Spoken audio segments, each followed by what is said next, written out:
Okay. So, I think you're all 33 na sa atin.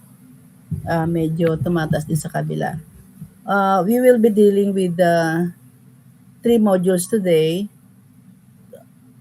Module 3, 4, and 5. Yung nasa course syllabus nyo si Rax. I-share mo na lang sa kanila, ha? Okay. Kasi mamayang hapon, meron tayo pa yung CHN.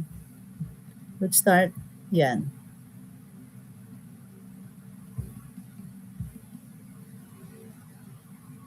If you say toxic effect, yung effect ng drugs, drug reaction, kasi ang main concern natin is drug reaction, right? So we may be dealing with adverse drug reaction, allergic reaction, yung mga reaction na naiiba sa normal reaction ng isang gamot, ng isang drug that you are going to receive or the patient will receive. Okay, so if you say adverse drug reaction, they are undesired effects that may be unpleasant or even dangerous. Kung hindi maagapan kaagad, it may lead to the death of the patient. O kaya other side effects na hindi dapat kanais-nais na it may be complicated to the condition of the patient. What are the reasons of the adverse drug reaction that occur? So, the drug may have other effects besides the therapeutic effect. Pag nagbigay kayo ng gamot sa pasyente nyo, or if you are going to take the drug, let's say analgesic, okay, antipyretic, and it may have other side effect na sinasabi natin, aside from the therapeutic effect na analgesic or antipyretic. Yung to relieve pain, to relieve infection, or what, magkakaroon ng other side effects. Okay? Naririnig niyo ako, si Rax? Ha? Naririnig niyo ako? Ayos na. Okay, so another reason for the adverse drug reaction, the patient is sensitive to the drug. Alam mo na pag sensitive, allergic siya or merong effect na hindi mo maintindihan. Maaari ma-overdose or what, ma-underdose or what. Or iba ang pupuntahan ng kanyang yung antigens niya. Okay? So we will deal to that later on. The drug's action, another reaction is reason. The drug's action causes other responses that are undesired or unpleasant. Okay. The patient is taking too much or too little of the drug. Okay. So what are the types of adverse reaction? Okay, the primary action is possibility-wise is overdose, extension of the desired effect. Sumobra, baka mamaya rin either na doble yung ininom o kaya pagbigay niyo ng gamot o kaya yung kanyang dosage is doble din, yun. Possible na mag-adverse reactions, okay? Then another one is the secondary actions. This is the undesired effects produced in addition to the pharmacologic effect. So other than the effect na in-expect nyo, meron pa siyang other effect na hindi mo maintindihan, na bigla na lang lalabas. Okay, meron yung nahihilo, meron yung namamagay yung paa, na biglang namagay yung kamay, biglang nag-tinnitus, yung hindi makarinig, may wagwawangwang or what. So, these are the secondary action. Okay? The primary action is what? Overdose, di ba? So, the secondary action is undesired effect. Okay? Then, the other adverse reactions, the hypersensitivity reaction. This is the excessive response to the primary or secondary effect of the drug. Hypersensitivity by the name itself, medyo masyadong nagsama na yung primary at sa either secondary or primary action. But in other words, yun yung mga yung nag-increase ang yung antigen mo, yung antibody, medyo nasira yung antibody reactions ng katawan ng isang tao. Okay, so we will discuss further. Yun. What are the two types of drug allergies? Okay? Uh, the types for the types of allergies naman, okay, number 2 pala na topic is anaphylactic reaction, cytotoxic reaction, number 3 serum sickness reaction, then delayed allergic reaction. So let's say what is anaphylactic reaction. Let's see what is cytotoxic reaction. Ano kaya mga ito? By the word itself, uh, makikita mo, 'di ba, kung ano ang possibility na causes of that reaction, of that drug reaction. Okay. Oh, these are the differences for the uh, types ng drug allergies. Yan. Yung kanina, yung anaphylactic reaction. Okay? Pasensya na, maliit. uh, this is an allergy which involves an antibody that reacts with specific sites in the body to cause the release of the chemicals, including the histamine. Ano yun to yung ano to histamine na yung secretion, ito yung hormone na nag-ano ng against allergy or may reaction sa katawan natin that produce immediate reaction in the mucous membrane like swelling and constricting of the bronchi, yung sa lungs din nyo na natatarget niya kaagad. That can lead to respiratory distress and even respiratory arrest. Because of the anaphylactic reaction, sometimes they term it as anaphylactic shock. Kung ano man yung drug reaction na nangyari sa katawan ng pasyente nyo or ng inyong tao, okay?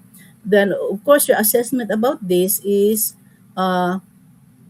pwede nyo sabihin na presence of hives, rash, difficulty breathing, increase the BP, yan, dilated the pupils, diaphoresis, panic, kasi parang mamamatay ng pakiramdam eh.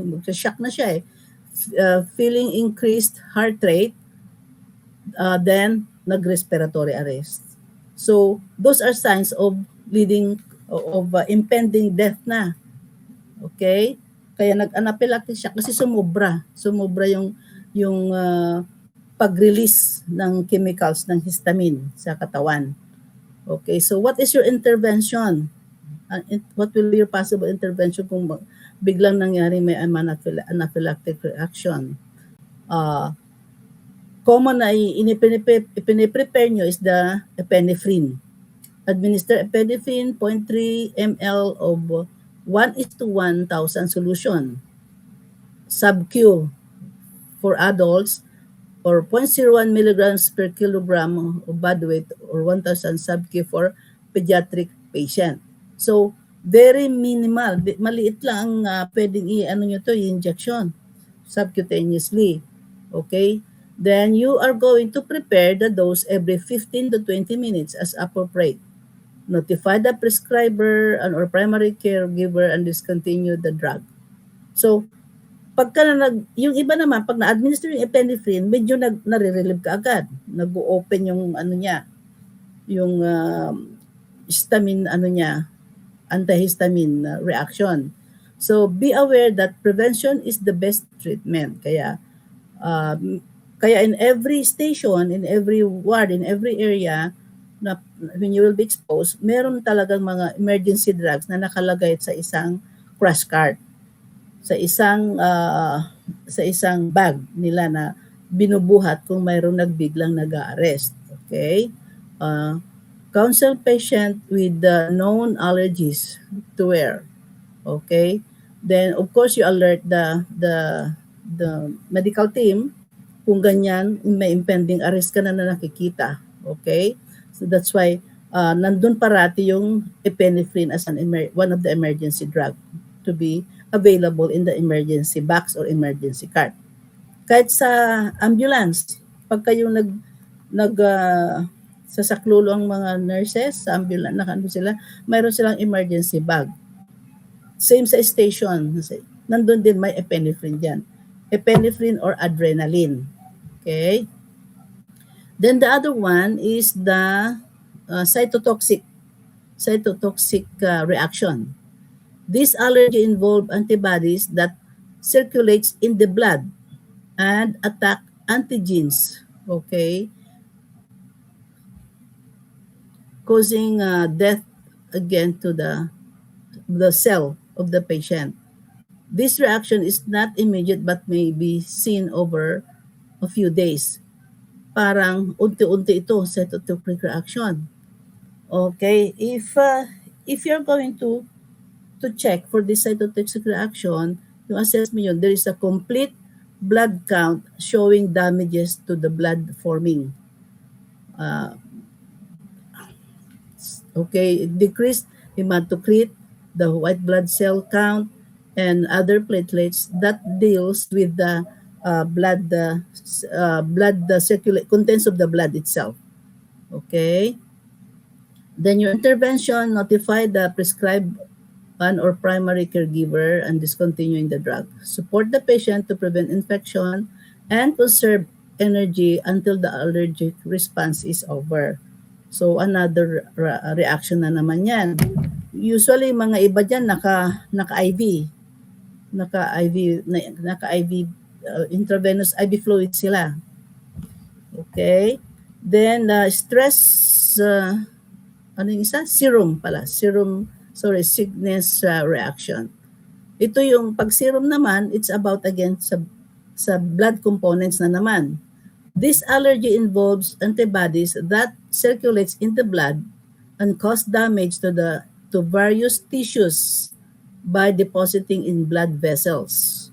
So this reaction may occur up to 1 week or more after exposure to the drugs. So kung sinabi mo yan, something is wrong again with the antigen reaction ng katawan ninyo through sa serum itself. Yung ating kay sinabing serum sickness reaction. And of course, ang assessment nyo, itchy rash, high fever, swollen lymph nodes, swollen and painful joints, edema of the face and limbs. Makikita mo na lang, parang bigla na lang namamagay yung mukha niya, So another kind of serum sickness reaction. Of course, your intervention, notify the prescriber or the doctor immediately and or primary caregiver and discontinue the drug. Provide comfort measures to help the patient cope with the signs and symptoms. Okay, like yung cool environment, skin care, positioning, eyes to joints, administer antipyretic or inflammatory agents in appropriate manner. Oh, of course, parang ito background knowledge nyo lang, but this will not be happen immediately upon your exposure to the clinical area. Okay, huwag kayong matakot. So it's just for you an advance information na ganito ang magiging possibility na reaction ng mga drug allergies. Okay? Then what's the other one? Delayed. Delayed allergic reaction. Naririnig nyo na yan. So this reaction occurs several hours after exposure and involves antibodies that are bound to specific white blood cells. So usually mga antibody kasi yan yung mga protein bound. 'Di ba sa chems niyo, sa biochem niyo, ito yung mga protein bound that is formed in the blood serum. Yan. Kaya yung protein bound na yan, mayroong na makakaharap na another protein na medyo naiiba din sa dapat action ng drug na target ng drug na binigay ninyo, then pagkakaroon ng dapat ng immunity ng foreign protein na yan. So ma-form, pero ma-over naman ang niya, like rashes, yung hives or urticaria, yung itchiness, swollen jaws, mga ganon. So just the same, you notify again the prescriber or the doctor. Yan naman ang nyo is any reaction that you will be encountering to the patient, i-notify nyo kaagad. Kahit yung plain aspirin nga yan, nagkakaroon din yan ng reaction by mouth na yan. O kaya how much more yung mga naka-IV or nagbigyan na injections or what. Okay, always kaya yung 10 hours in giving the medication, it is very important thing to remember, di ba? Right patient, right dose, right drug, right. Okay? Tapos pag right approach to the patient, tatanungin nyo, meron ba kayong allergy dati? O magbibigay ka ng gamot? Ay kasi po allergic po ako sa aspirin. Hindi. O yun, samantalang binescribe ng doctor. But of course, we have to understand that nobody is perfect, di ba? Kahit ang doktor magkakamali din. But with your knowledge about what is in the background, you can question the doctor. You can reason. Sabi niyo, sir, ito po ba ang ibibigay natin sa pasyente? Kasi nakausap ko po kanina, allergic siya sa aspirin. Tapos may order po kayo dito na aspirin. O, okay. So the doctor, hindi naman niya pahalata. Okay, sige, tingnan natin, sabi ng mga ibang doktor. Okay? Next slide. Drug-induced tissue and organ damage. Yan, another cause ng drug reactions.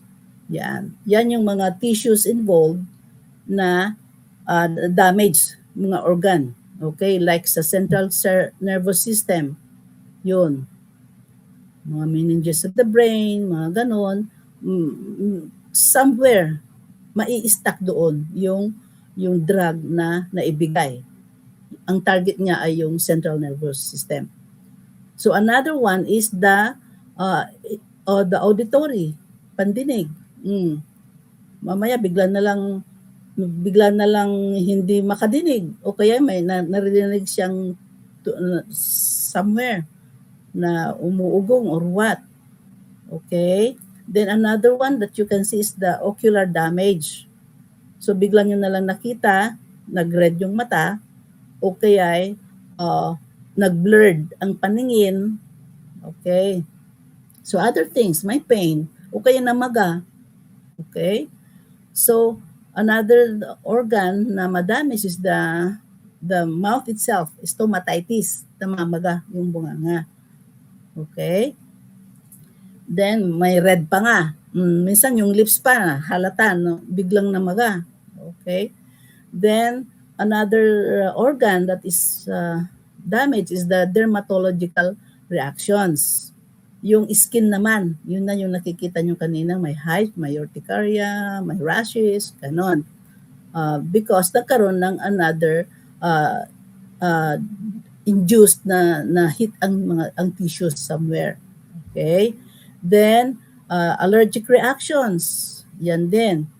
And remember, ang hit niya kaagad yung sa lungs. Kaya hanggang mag-respiratory arrest, mag-respiratory failure because na over na naman yung ano niya. Okay? Yung function ng sa lungs itself, the bronchi itself. Pagdating sa dulo ng lungs, bronchi, bronchioles, mga ganon, the throat, the lung, sa bronchioles niya, sa bronchi, sa dulo, doon kasi nag-e-end product ng gamot hanggang sa maybe mag-rupture or what, mag-damage, hindi lalabas yung histamine na kaya nagkaroon siya ng allergic reaction. Okay? Then another organ that is hit is the liver damage. The liver damage. So alam mo na, di ba sabi natin nung una, the liver main function is it what? Metabolizes niya, di ba? Metabolize na niya yung mga other supplements na napapasok. Parang inaano niya, there is a chemical process that will work on, which it will convert yung tissues na yon into sa energy, into sa papunta sa waste. Kaya minametabolize niya muna, parang bacteria, through filtration. Okay? Through diffusion, through osmosis, as we have studied in the module 2, na yung osmosis, diffusion, then diffusion, infiltration, osmosis, parang ganan. Okay?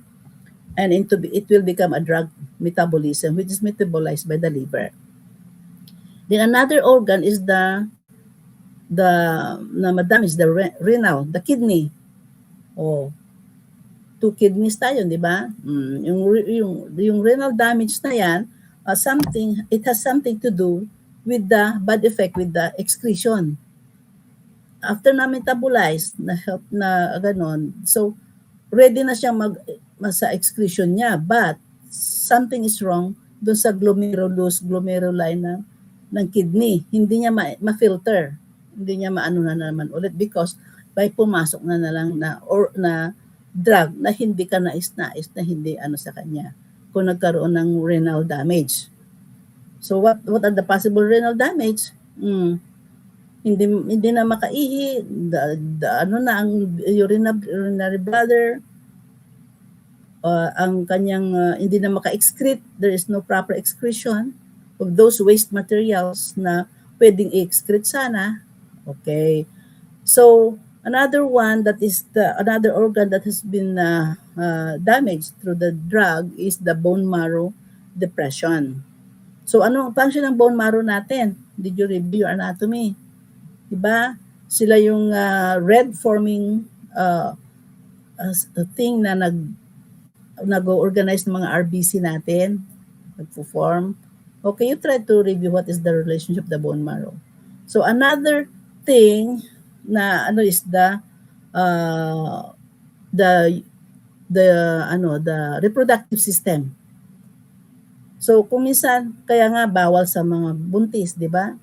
Yung drug na hindi ka nais-nais, na hindi matatanggap because during the metabolism baka magkakaroon ng during the drug metabolism magkakaroon ng teratogenic effect doon sa fetus. So anong labas ng fetus? Ano yung ang labas niya sa teratogenic effect niya? Nagkaroon ng any malformations. 'Di ba? Kung minsan tabingi, ganyan, ganun. Okay? Kaya yung iba, nagpipills, tapos biglang nagiinom ng pagpalaglag or something. Oh. So, it has a teratogenic effect, lalo na kung meron ng na-form na fetus. Okay? Oh, 35 na kayo. Okay, for the dermatological reaction, yan, yung kanina, yung nakita natin, this merong rash or hives or urticaria. Your assessment is abnormalities in the skin, red area, or may blister forming. Na siguro nasubukan na yung iba dyan na nagkaroon ng dermatological reaction. Okay? It may need to discontinue the medication in severe cases. Halimbawa, iba naman yung na-apply nila na gano'n. Okay? Yung iba, allergic nga sa mertiolate. Oh. Yung iba, kaya yung mga cosmetics, okay? It may need to discontinue the medication in severe cases. Stomatitis, yung kanina, assessment is inflammation of the mucous membrane. Yan. Intervention, frequent mouth care. Doon ang labas niya sa bunganga. Then, superinfections. What is superinfections? Destruction of the body's normal flora. Okay. Assessment is fever, diarrhea, vaginal discharge. Intervention, supportive care, mouth and skin care. Administer antifungal medications as needed. May also need to stop the drug responsible for the superinfection. Kita nyo naman na yung mga signs of infection. Ano ba yung mga signs of infection na naisip nyo? There is redness, di ba? Ano pa yung iba? Redness, there is pain, pallor, color, swelling, Other infections that may ano. O kaya naman other thing na may naiiba-vaginal discharge. O kung sa lalaki naman, possible merong naiibang discharge. 'Di ba? Okay? It may also need to stop the drug responsible for the superinfection. Baka mamaya hindi magkatugma yung antibiotic. Because giving such antibiotic drugs, depende naman kung ano yung target niya, depende kung anong organ. Na? Hindi naman basta-basta inom ka ng penicillin para sa ano mo sa anong klase infection. O inom ka ng amoxicillin. Kaya kina-classify naman yung mga doctors according to classifications of antibiotic. Depende kung anong target to be involved. Then another one is the blood dyscrasia. Dito yung bone marrow suppression. Diba? Yung mga bone marrows ninyo. Fever, chills, weakness. Yan. Interventions, monitor blood counts, protective isolation. Sometimes ito nangyayari sa mga arthritis pain. Nasusobrahan, iba yung estrogen na naiinom. So, anong nangyayari? What will happen for the blood dyscrasia? Natatamaan na yung white blood, dumadami yung white blood cells. Lumilit yung mga red blood cells. So, magiging anemic na, pale na, yung pasyente baka mag-shock na siya. Okay, and other contents of the blood itself, blood components natin. Okay? Ano yung mga blood components niya? WBC, RBC, ano pa? Erythrocytes, ano pa? So anything na maano nyo under sa blood components. Plasma, lahat yan merong umiikot na maapektahan ng drug itself. So another thing is the toxicity affecting the body what is in a very noxious or toxic way. Yan na, yung liver. Okay? Pag liver na ang naafektan na, there's already toxicity. The assessment is, it may have the fever, nausea, jaundice, change in color of urine or stool, or elevated liver enzymes. So, usually ano yung nakikita niyo mga ganyan na mayroong toxicity, especially if the liver is affected. Diba? May jaundice. What is jaundice? Alam niyo na yon, diba? Yellowish discoloration of the skin or the membrane or what. Depende kung ano yung target ng toxicity na yan. Okay? So, intervention, discontinue the medication. Tataka kayo, bigla na lang nag-yellow. O, naapektahan na, pati bilirubin niya, pati ano. Okay? Especially dun sa metabolism ng liver. Drug metabolism ng liver. Sa kidney, okay, ayan. Change in urinary pattern. And usually sa urinalysis, yan, there's elevated BUN, yung blood urea nitrogen. Tinitingnan nyo sa laboratory, di ba? Yung sabi ko sa inyo, yung one way of diagnosing the patient is also urinalysis. Yan. Hindi lang blood extraction. Yan. And the creatinine. So what is the relationship the BUN and creatinine? Elevated BUN, elevated the creatinine. So makikita mo a big difference na baka mamaya toxicity na siya sa impaired na ang kidney, natamaan na yung kidney niya. So the intervention, notify the physician that you may need to stop medication or decrease the dosage. So always, although sinusundan nyo yung tamang dose, na carrying the dose, but if you find something unusual, toxicity, reaction, drug reaction or what, you notify the physician immediately, stop the medication kaagad. Okay? Then, wag yung kalinamutan sa endorsement. Baka mamaya, makalimutan nyo rin, pauwi na kayo, biglang nagkaroon siya ng reaction yung pasyente. Okay? There. Another grabbing effect ng drug is Poisoning. In case of poisoning, it occurs when an overdose of a drug damages the multiply body system. Lahat na, mga systems nyo na medyo nakukuhaan na, yung nakita nyo kanina. From central nervous system going down sa integumentary system.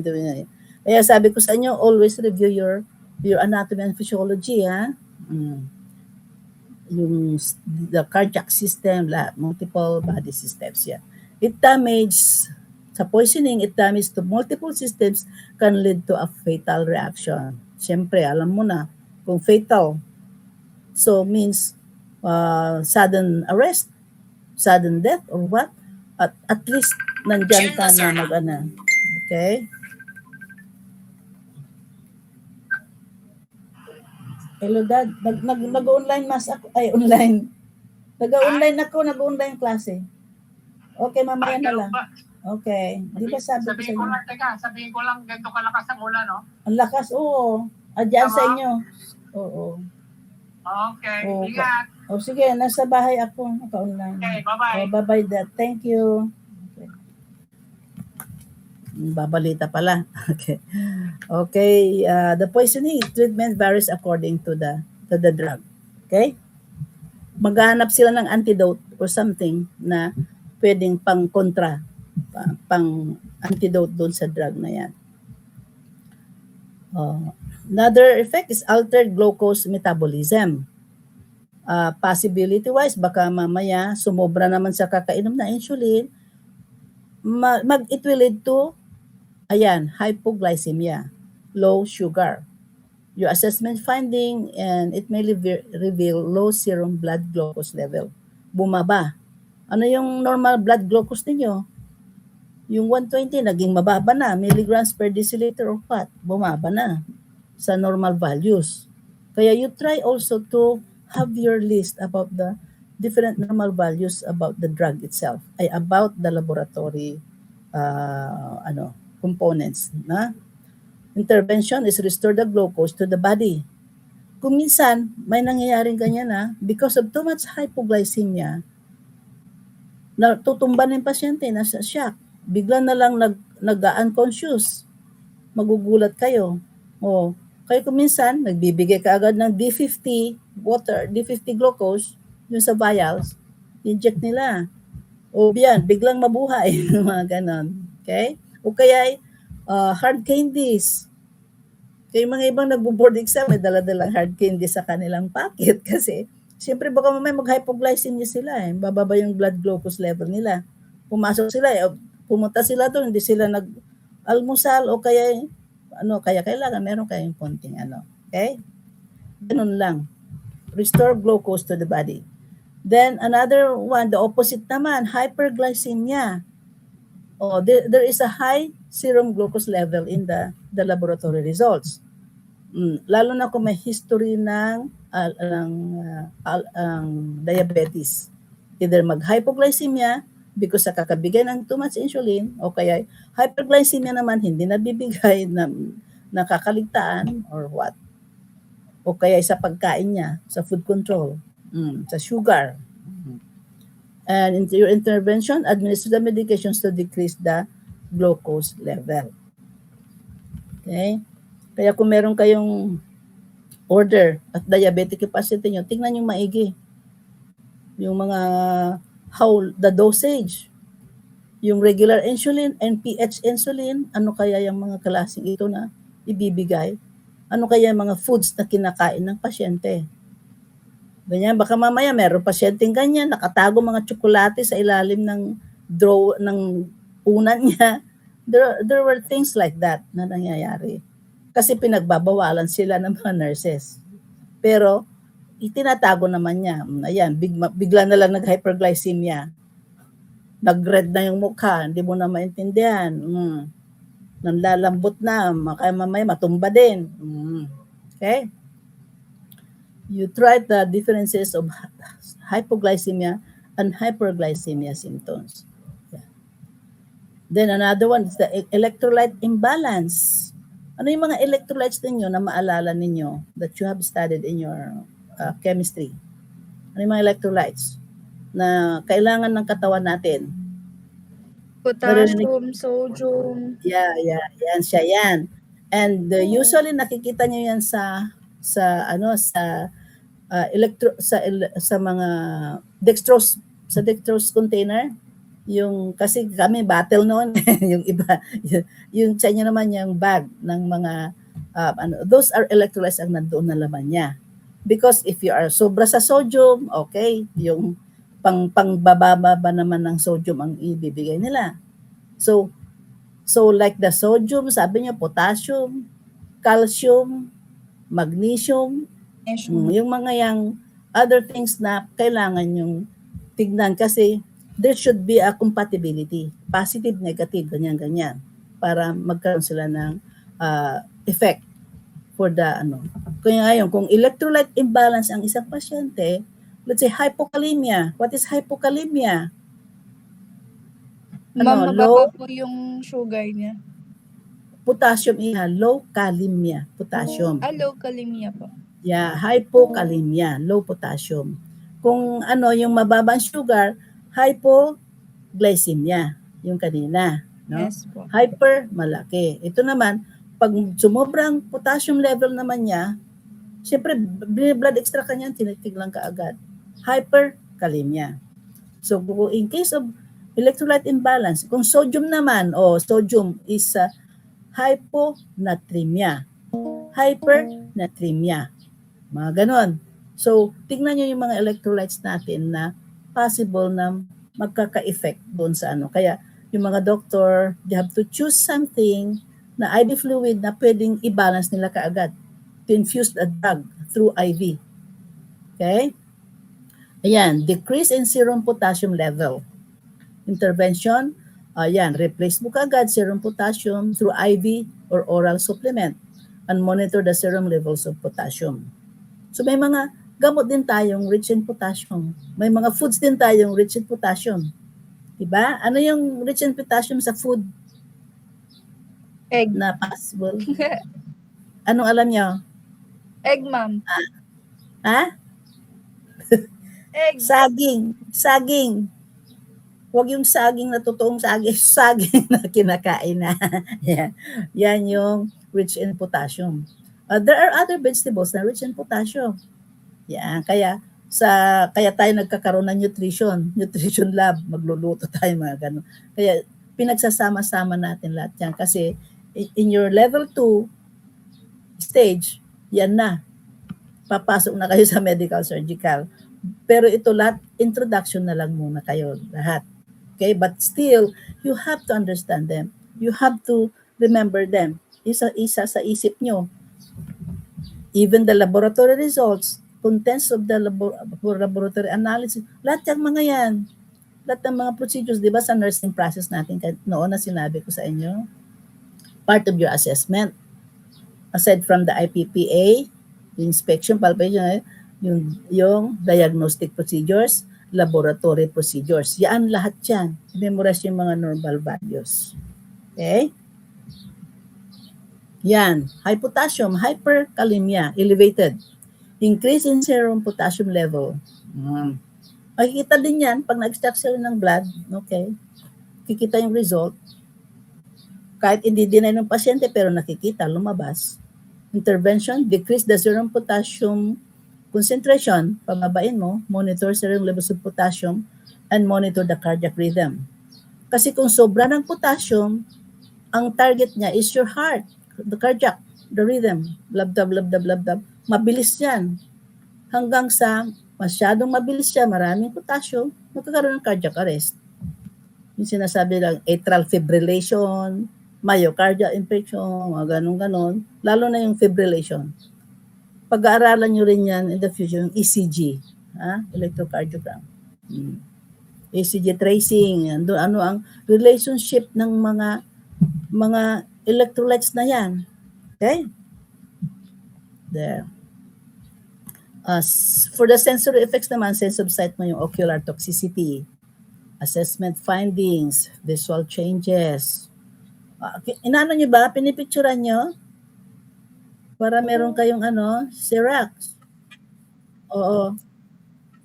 Okay, para ma-remember yun. Interventions. Okay? Ah, ano kaya mga visual changes ninyo? Yan yung sabi ko sa inyo kanina.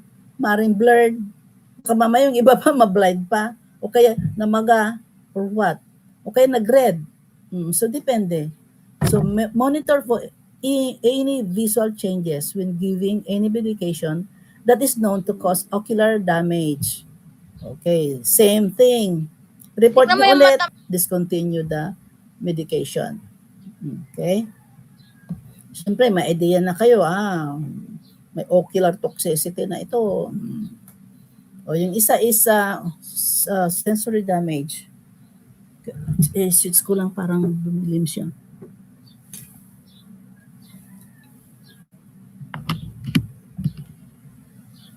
Yan. O nga, wala lang. Auditory damage. Pag auditory, dito sa auditory canal niya, parang sa sense of hearing ninyo, or what? Assessment findings, ayun na. Either, sasabihin niya, may dizziness siya, umiikot ang paligid, ringing of the ears, yan, tinnitus, loss of balance, loss of hearing, mahirap na yun pag wala nang marinig. Masyadong na yan, na damage na. Intervention, monitor again for hearing loss of hearing. Discontinue the medications as appropriate if a decrease in hearing is noted on assessment. Siyempre, kumustahin mo yung pasyente mo sa umaga o kaya anong oras. O kumusta na po? Anong nangyari po? Kumusta na po kayo? Parang hindi tumitilingling sa loob o ano. So those things na symptoms na ibig sabihin from the normal na naramdaman na iiba. So it is your right again, your right documentation, right reporting, i-ano nyo kaagad, na? Report nyo kaagad. Yan, neurological effect, the central nervous system, the CNS effects. Okay. Pag-aralan nyo rin what are the different CNS na natin, na assessment and findings, altered level of consciousness, intervention to prevent injury. Kasi mamaya, lethargic. What is lethargy? Medyo nanghihina na, nagbo-blur na, hindi na maano ang balance niya. Hindi siya makatayo. Okay? So, kaya biglang nag-unconscious. Biglang nag-comatose because of the drug effect na pumunta na sa central nervous system. Okay, so kung may mga ganon na halimbawa, uminom ng ibang klase ng pangbaba ng blood pressure, hindi siya tugma doon, hindi siya doon, hindi niya kasundo, may nahihilo siya, sumasakit yung ulo.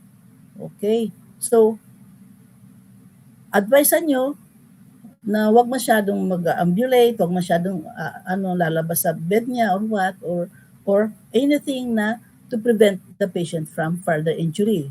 Anong klaseng injury yan? Lalo na yung injury ng fall, natutumba, o kaya natatama or what. Okay, because it affect now the CNS, central nervous system. There. Then the atropine-like effects, anticholinergic effect, yung cholinergic, yung anong tangalan nito, laway or what? Assessment findings, dry mouth, urinary retention, blurred vision. Parang yung atropine effect itself, nagda-dry na walang fluid. Kasi naranasan ko na minsan yung atropine effect and cholinergic effect. Yung patutulugin ka sa OR, sabihin ba, okay ka ba? Pero manotice mo, kasi binigyan ka ng atropine sulfate before the surgery, parang nagda-dry na. And that it will prevent from mucus, ang mga mucus mo na or secretions na it will hamper in the surgery.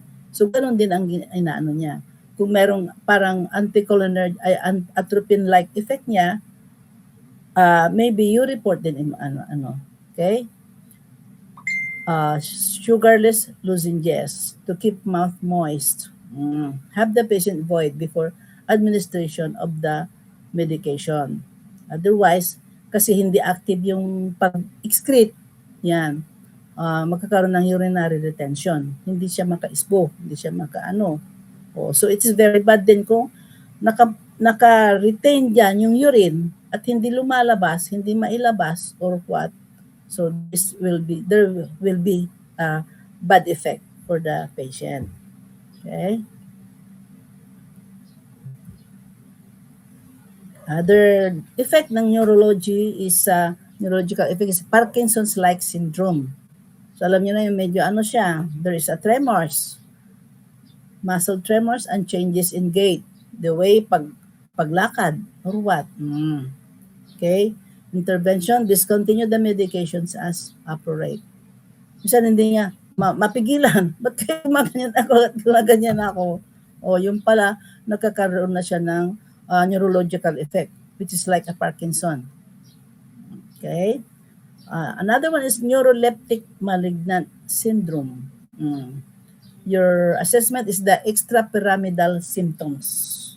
Okay? And the intervention, discontinue the medications as appropriate. Neuroleptic malignant syndrome. Ano yan? Malala niyo ba yan? Extrapyramidal syndrome. Siyempre, ano pa rin yan? Sa nerves pa rin yan. Okay? I-search nyo nga yung extrapyramidal symptoms. Just natin nakalimutan ko. Okay? But still the same about the nerves. Okay? Yan. Ayan, yung isa is teratogenicity. Teratogenicity. Any drug that causes harm to the developing fetus or embryo. So, umpisa pa lang, how many trimester yung pinag-uusapan natin last time? 3 trimesters, di ba? First trimester, first 3 months, dangerous yan kasi nagpo-form pa lang yung fetus. Second 3 months is 4, 5, 6. Third trimester is 7, 8, 9. Yan.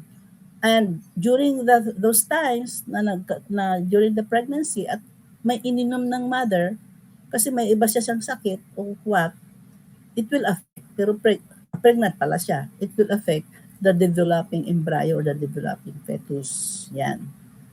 Teaching to prevent tetragenicity is advise the pregnant woman that any medications may have possible effects of the baby. Kailangan may refer yan. Alam niya ng mga obstetrician, alam niya ng mga doctors. Pregnant ka ba? Lalo na yung mga pregnant mothers, of course, ingatan nila. Kung pwede lang, hindi mag-antibiotic kung ano man yung mayroon siyang UTI or what. Depende. Weigh the actual, ano yung UTI? Urinary tract infection. Kasi common sakit yan ng mga pregnant, naglalagnat, o kaya pneumonia, naulan na So, ingat lang, lalo na kung pregnant woman. Weigh the actual benefits against the potential risk. Okay? Then, discuss with pregnant women what they should not take medication without checking their healthcare provider first. Okay? Kahit kayo, pag nasa bahay nyo, mayroong pregnant pupunta dyan sa iyo, hingin ng advice, alam niyang nurse ka, you can advise what you have learned. Okay? Tapos na yung module 3. 36 na kayo Okay, so let's go to module 4. Kaya nyo pa? Isa pa, module 4. Okay, let's go. Saan na naman ako pupunta nito? Si Rax.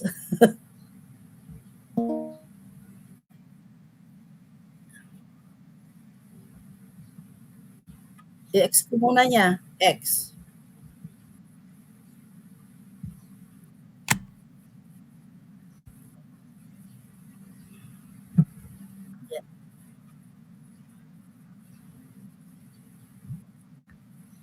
Nasaan yung big blue button dyan? Sa ibaba?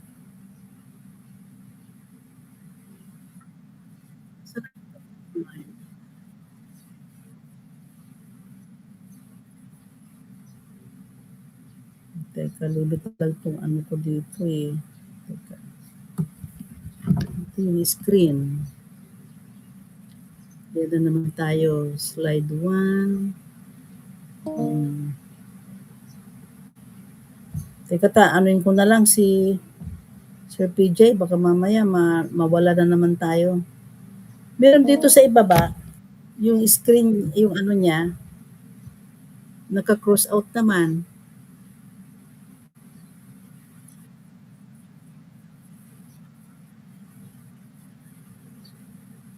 Yung next module. Pindutin ko yung ano, yung slides.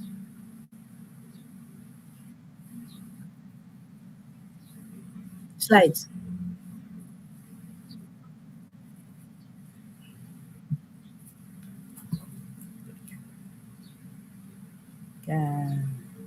Kasi kanina yung slides yata ang inano niya eh.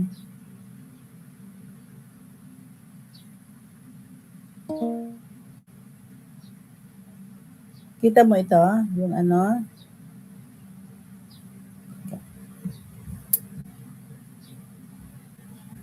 Tapos ano natin para makita mo sa GC natin Papakita ko yung ano natin.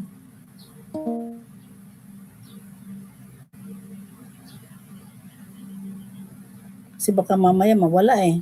Ako'y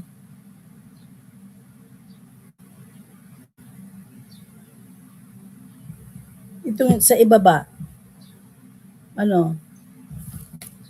Pindutin ko kaya yung sa ibaba. Yan na yung welcome to Big Blue button. Dito sa ibaba yung natin.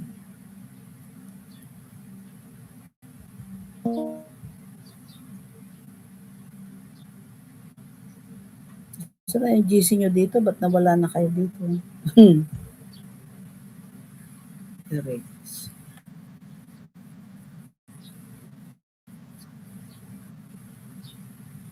Ito na dito siya sa ibaba. Naka-cross out lang siya. Teka. Tawagan ko na lang si PJ.